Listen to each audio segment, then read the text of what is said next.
Okay, this is a really exciting class. I'm super excited about it um, because tonight's class, it includes everybody. It doesn't matter where you're from, who you are, how old you are. This class is a universal class. It is global. Why? Because we all have a past. We all have a past. We're all living in the present, and we all look forward to our future. So that's number one, right? That we know that we have a past, present, and a future. All of us, everybody. And the second part of the class is that it's about relationships. And it is impossible for anybody to go through life without going through a relationship. We all go through relationships from the moment that we are born. From the moment we are born, we have a relationship with the person that is giving birth to us. Then we have a relationship to the people that are feeding us, the people that are giving us a roof over our heads, the people that are protecting us, the people that are hurting us. So we are all in this together. We are all universally part of relationships. So we're all together. So that's why this class is extremely exciting, because sometimes we give a class and it affects a certain type of person. But this class, it affects everybody. So the name of the class, and it's a whole series, the name of the class is called Relationships, Past, Present, and Future. So let's talk about what that means. So I want to say something before we even start talking about relationships, past, present, and future. And that is that we all have parents. We all go through lives with our parents. And the fact that we're talking about the past, and maybe there are things in our past that we didn't particularly like, things in our past that we don't want to repeat, things that we want to be different from what our past was. Right now, I think it's very important that we all agree on one thing. Our parents never meant to harm us. They never meant to hurt us. And if we come out of our childhood, if we talk about our past tonight, and we're going to be talking about it, and there are things about our past that we may not particularly like, we should not come from a place where our parents wanted to harm us. They never wanted to harm us. Our parents love us. Why does it say, kabed et avicha v'et imecha? Why are we supposed to respect our parents? Because really, they meant good. They didn't want to hurt us, but maybe in the way that they did things, it just didn't work out for us. And that's what we want to talk about tonight. What does that mean? So I think we should talk about in our lives with our parents, as we're growing up. So sometimes our parents would what? They would shout, maybe not at us, but they would shout at each other. And what happens to a child when parents are shouting at each other? When you hear shouting in the other room, you get very, very scared. When you're a little child and you hear shouting in the other room, you get afraid. Number one, you get afraid. Number two, in addition to getting afraid, you also think that you're responsible for the screaming that's going on. You feel like, wow, they're screaming in the other room. They're shouting at each other. Maybe they're even like throwing things. Maybe they're even hitting things. Like as a child, we hear all these things that are going on. And what happens to us? We become very afraid, and we think that we are responsible for what's going on in the other room. We think that we are the center, that maybe they're in the other room and something happened and that we are to blame. So I think it's also, in addition to accepting the fact that our parents didn't mean to hurt us, it's also very important to accept the fact that what? That we are blameless, that we are not responsible. We should not feel responsible if they were arguing in the other room. So those are two parts that we have to accept from initially. Number one, that even if we think that our parents didn't do the right thing, they didn't do it intentionally. They're regular people. They were people, and they have ways that they are reacting to things. And we don't know the reason that they were reacting to things. We're children. We don't know if the reason that they were reacting in the way that they react might have just been because what? they grew up with parents that reacted in that way. So if I have a father, or if someone has a father that's a very screaming kind of a father, right? And I think, oh, wow, my father is the worst person in the world because he screams so much. Well, maybe the reason that my father was a screaming person was because he grew up in a house that was a screaming house. What we do have to realize, though, is as children, as we watched all of this go on, as we watch our parents do the things that they did, as we watch the habits that our parents had, listen very closely. Let's say we watch them and their habits. We watch the way they are when they're angry.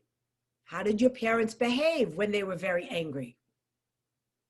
We watch our parents when they're happy. How did your parents react to a happy thing? Did they laugh? Did they smile? Did they laugh very loudly? Or did they just like smile to themselves? When they were very angry, did they throw something? Or did they just simmer with anger and you just felt the anger happening, but you didn't really see the anger? When they were sad, what did you see when your parents were sad? Did they react to the sadness? How did they react to the sadness? Did they cry? Did they cry? Or did they just look sad and you thought that they were sad, right?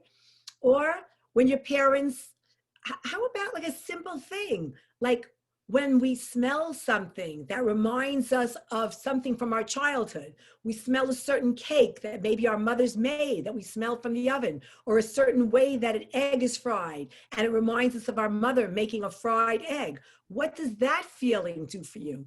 Now, all of these things, they create the person that you are. Now, how is that possible that creates the person that you are?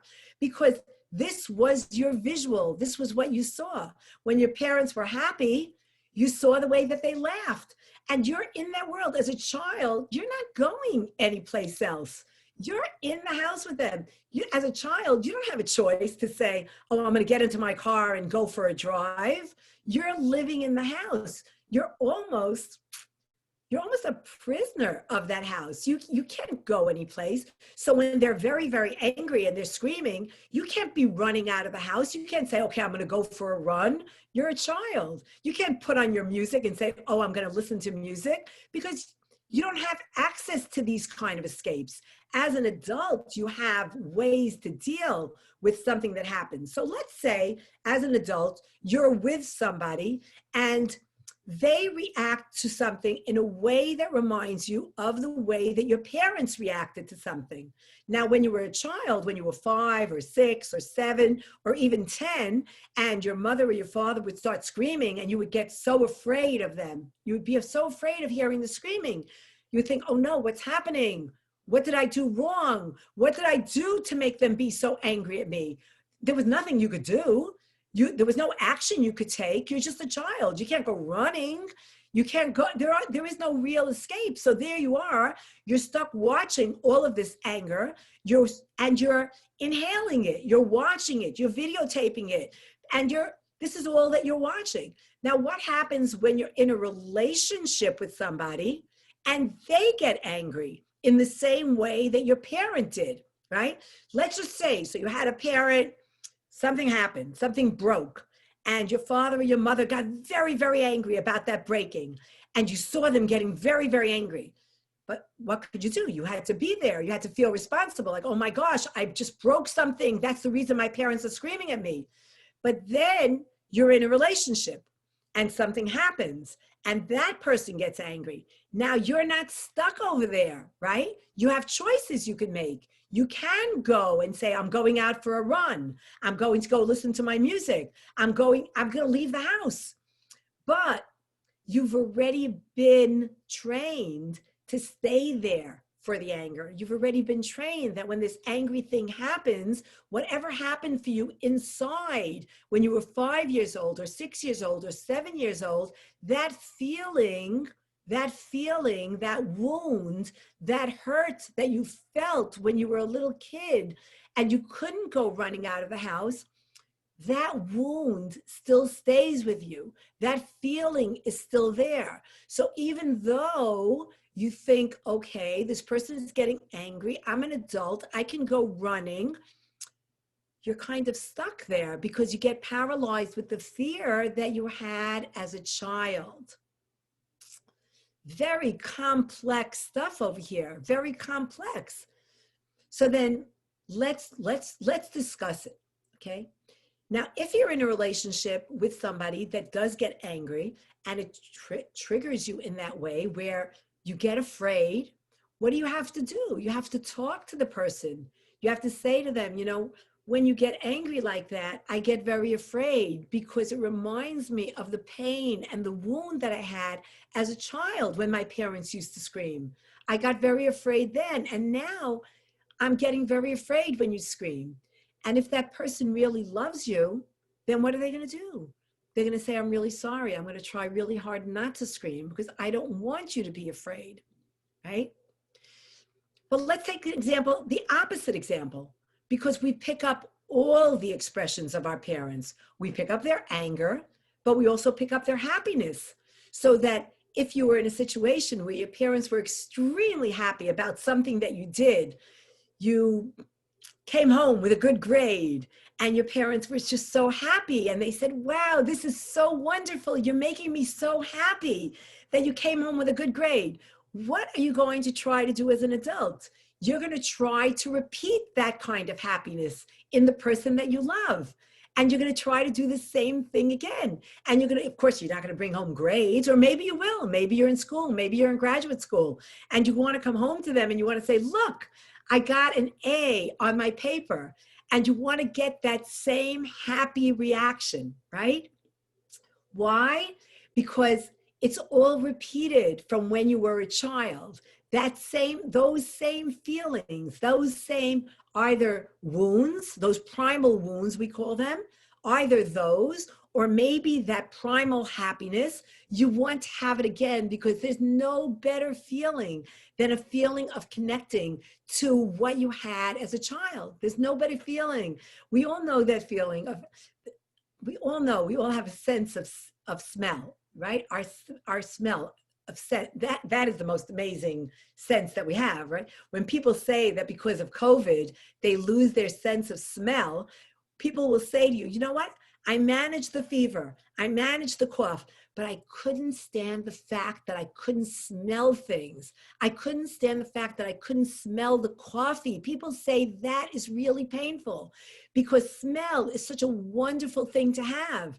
The sense of smell is so amazing. So that's something that we take from our childhood, that sense of smell. So all of these things, all of these expressions that we picked up from our parents, they travel with us through our entire lives. All of those expressions, their happiness, their sadness, their anger, how they responded to things is how we continue to respond to things. Here's a perfect example, right? You bring friends home to your parents, right? And they tell you, you know, I don't like that friend that you have, but you don't really understand why they don't like that friend. You just know that your parents don't want you to be friends with that particular person. But you're a child, so you're kind of afraid to ask your parents, well, why can't I be friends with that person? You don't know, but you do know that your parents don't want you to be friends with them. So what happens?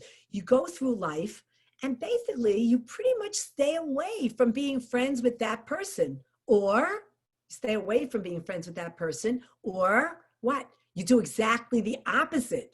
And you say, you know what? I want to be an individual. I want to be a different person. I want to be a person on my own. So I don't want to be exactly like my parents. Why didn't they want me to be friends with that particular person? They had a judgment about that kind of person. Well, you know what? I want to be friends with that person. And then you develop your own way of expressing yourself. However, remember, the way that you saw your parents react to things is really the initial reason that you react to things, whether it's exactly like your parents or whether it's exactly the opposite of your parents. Or what we're going to talk about in our sessions is trying to develop a balance, trying to find a place where you're not doing things because exactly like your parents, that's what they did, and you're not doing things because I'm going to be exactly the opposite of my parents. We're going to try to find a place where there's a balance. And that's why we talk about relationships in the past, in the present, and what you want to take with you in the future. Let's talk about more things. What your parents read, what they like to read. Did they like reading? And that's something you're going to take along with you. Did they like listening to music? What kind of music did they like listening to? Were they people who liked listening to classical music? Were they people who liked listening to rock music? And again, all of these things, all of these ways that your parents, the habits that your parents had, the ways your parents express themselves, they are going to be walking through life together with you. They're going to be deciding what kind of a person you are going to be. Were your parents very social people? Well, did that make you feel good that they were social, that they had friends around? Or did that make you feel neglected? Did they seem to like their family or their friends more than they liked you? Did they seem to pay more attention to their family or to their friends more than they paid attention to you? And that's going to create the person that you are. What does that mean?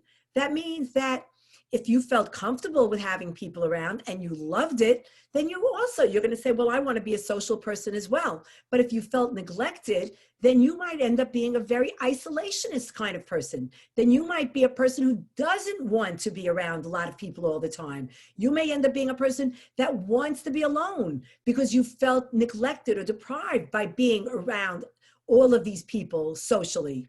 So all of these things that we grow up with, all of these ways that our parents express themselves, they are the reasons that we are the way that we are.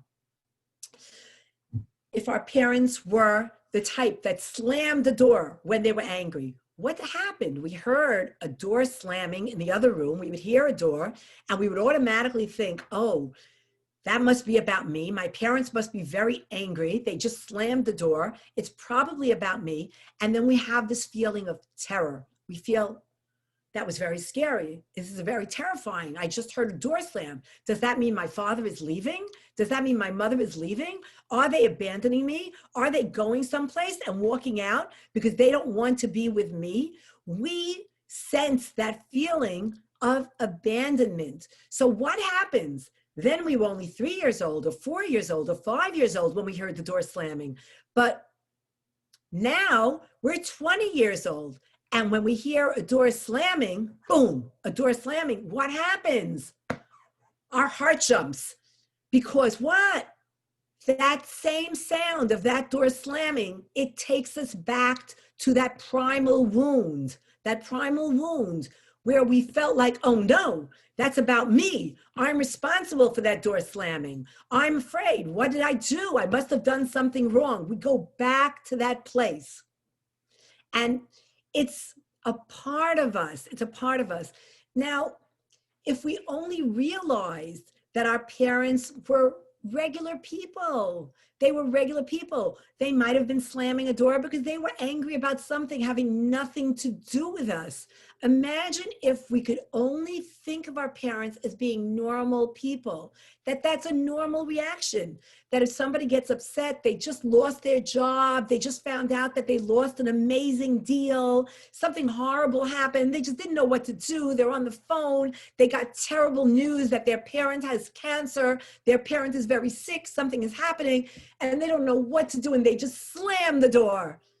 Maybe that was really what was going on. Maybe that was all it was. Maybe they were slamming the door because they got horrible news and it had nothing to do with you. You're not responsible for the reason that they got angry. Wouldn't it be wonderful if we could get to a place where we don't feel responsible, where we don't feel like we are the ones to blame? Can you imagine if we could relieve ourselves of that toxicity, if we could just take that toxic feeling and shed it from ourselves and say, you know what?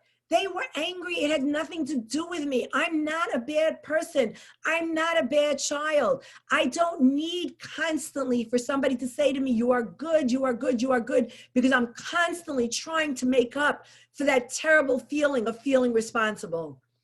All of these things, they create the person that we are today. So that sometimes when people are extremely, extremely needy, why are they extremely needy? They're extremely needy because they're making up for that primal wound. They're making up for that terrible feeling of wanting to be loved. I just didn't feel loved enough when I was 5 years old or 6 years old or 7 years old.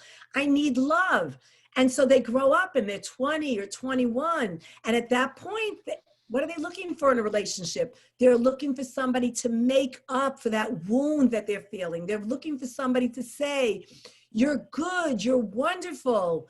But sometimes that is so hard on a relationship because can that neediness, can that empty vessel, can that void ever be filled by another person? That's the question we have to ask ourselves.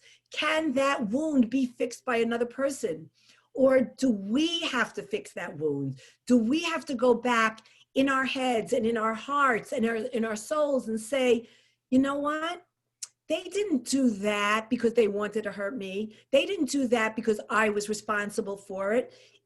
It's about me. It's about me needing more love. I just need more love. But maybe I can give myself more love. Maybe I can supply my soul, maybe with that kind of love. Maybe I can fulfill myself because you know what? The truth is, nobody can fulfill that feeling of neediness for you. Nobody, it's impossible because the hole is so deep, it's old, it's a primal wound. It's a primal wound. What does that mean? It's a wound from when we were so young and that we just didn't have control at that time.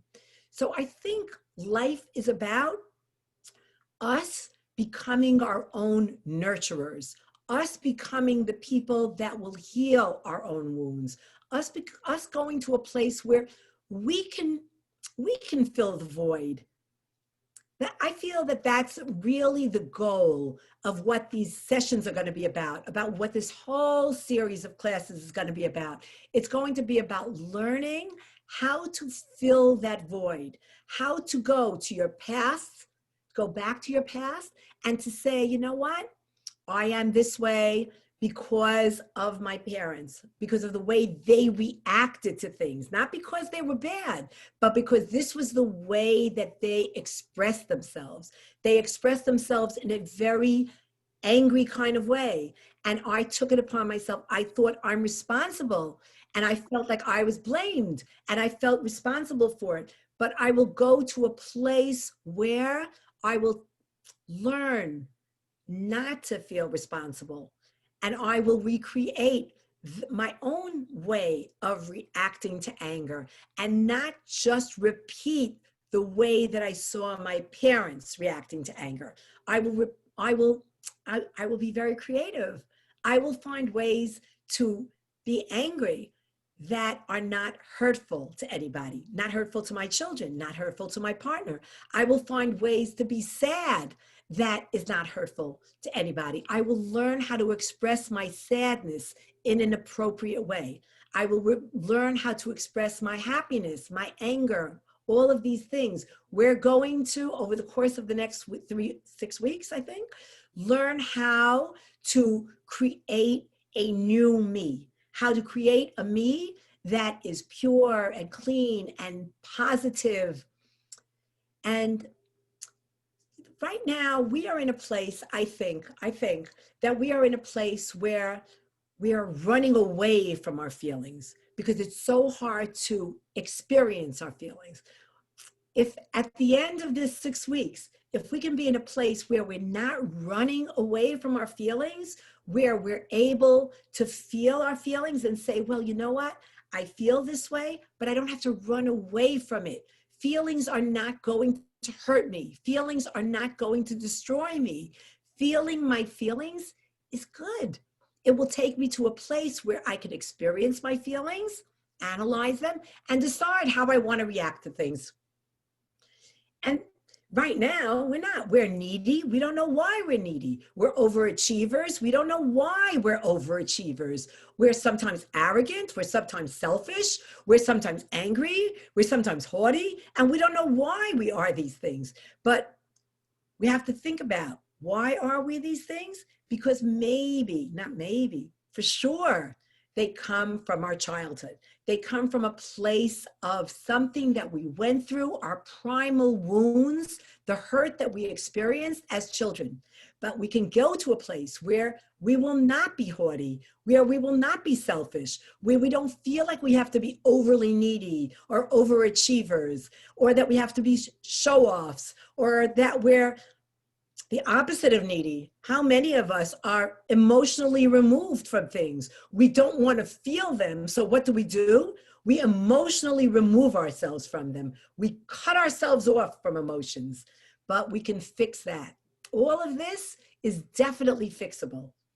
But the only way to fix it is by knowing what we went through, by knowing what our experience was. What did we go through in our past? What are we now in our present? And what will we be in our future? So that's basically a broad picture of what these classes are going to be about. And Rabbi, what do you say? Well, it's very exciting. It's very exciting. It's very important. I spoke today with somebody who was speaking about specifically Russian Jews, and he said many of our families were broken, and many people were raised without fathers. And you know, he was addressing. He's a rabbi and psychologist living in Jerusalem, actually, and he said that a lot of work to do for people who were raised without the father. It's another example how past affects the present, the future. Yeah, absolutely. That's a very interesting topic that you're bringing up, Rabbi, because very often children from broken homes, believe it or not, even though usually parents are trying their hardest to stay together because of the children. Parents don't want to leave. They stay together because of the children. However, what happens? Children end up feeling responsible for divorce. They end up feeling responsible for their parents separating. Number one, they feel responsible for their parents separating. I think that's something very important that we're going to talk about. Number two, they feel abandoned. So there's two things that they're going through, a child of divorce. They're feeling responsible, they're feeling blamed for it, blameworthy for it. And on top of that, they're feeling like they were abandoned. They don't realize that usually the parents are getting divorced, not because of the child. The parents are getting divorced because of each other. It has nothing to do with the children. They're getting divorced because they don't want to be together anymore. And that's the truth. But as the child feels that they're being abandoned. The parents are leaving because I was not a good enough child. If I would have been a better child, my parents wouldn't have left. So it's something that we're going to talk about as well. Trauma. It's a trauma. All coming from the past, yeah. So he said, interesting thought, that the biggest present, the greatest present parents can share with their children is loving each other, a warm and loving relationship within the family. And I kind of reflected on that and said, probably, you know, we want our children to be happy. And the only way we can do it is by sharing our own happiness. So the goal of this class is actually to cultivate the happiness within, because we don't have the happiness within. We cannot share with anybody. We cannot support anybody. We cannot help anybody. So even if not for our own selfish needs, for the needs of people around us, we should learn the skills that you're offering. I like that, Rabbi. It's really true. It's really true. If we could get to a place where we could accept our past and we could feel blameless and we could feel that we are not responsible, we were just children. If we could get to can you imagine? If you could get to a place where you don't feel responsible for what happened to you as a child, right? You were just a child. You were a prisoner of your parents' home. You were there. If you could get to a place where you don't feel responsible, oh my gosh, how happy would that person be? We would be so happy. We would be relieved. It would be like escaping from prison. I'm actually looking, somebody just texted me and said how interesting it is that this is also a very important topic. How interesting it is that if a girl does not feel the love of her father, what does she go out to do? She goes out and she searches for that love of a father.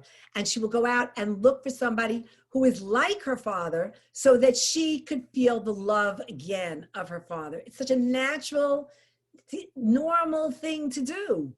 And if we could accept the reality of it, that it's normal, it's all normal, we're not abnormal. You know what?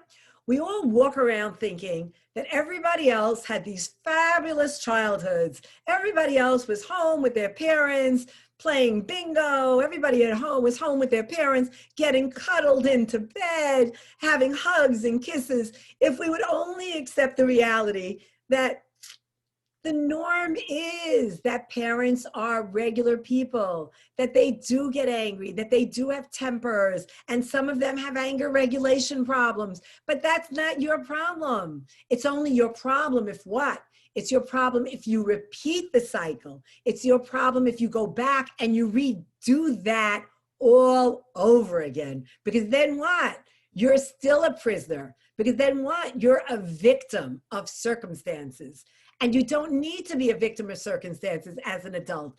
As an adult, you can express your emotion. You can talk about your feelings. You're allowed to say you're happy, you're angry, whatever you are. As a child, you were terrified to do that because you thought, oh no, I can't do that. If I do that, my mother's going to leave me. I'm going to be abandoned. But you know what? As an adult, you can express your feelings. And what a beautiful opportunity that is that we have as adults, that we can actually verbalize how we feel. We could talk about our emotions. And yeah, that's where we're going with this. That's my hope for the course. And I'm open, Rabbi, to questions or yeah. Any comments, ladies and gentlemen?